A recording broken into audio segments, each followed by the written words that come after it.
Сәлеметсізбе, құрметті ата-ана? Бүгін біз сіздермен баланың ұсақ қол моторикасын дамытуға арналған үй жағдайында ойнауға болатын ойын түрімен танысатын боламыз. Бұл ойын түрі баланың зейінін, ойлау қабілетін және де өз-өзіне қызмет жасау қабілетін арттыратын ойын түрі болып табылады. Менің арнама жазылуды ұмытпаңыздар, алда көптеген ойын түрлерімен бөлісіп отыратын боламын. Бүгінгі біздің ойынымызға ақ қағаз, ыдыс жуушы құрал, дәнді дақылдар және де түрлі түсті қарындаштар қажет болады.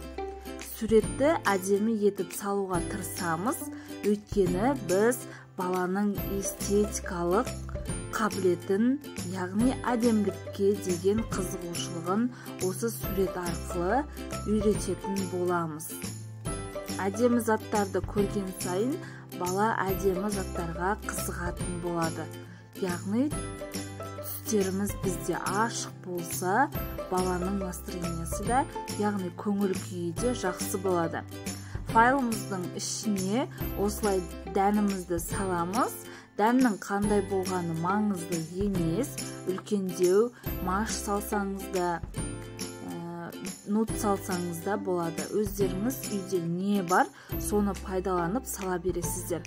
Файлдың бетін осылай бекітеміз және де осылай бір орынға дәнімізді жинап алып, скотчтың көмегімен жан-жағын жақсылап мықтаймыз. Яғни жан-жағын бекітіп қоюымыз керек, жылжып кетпесі үшін. Мінекей біздің көрнекілігіміз дайын. Бала осылай ойнайды. Ең алдымен өзіңіз көрсетіп бересіздер. Біраз уақыт зейіні бір орынға қарайды. Жасап көріңіздер, пайдалы болған болса, лүпіл басып кетуді ұмытпаңыздар.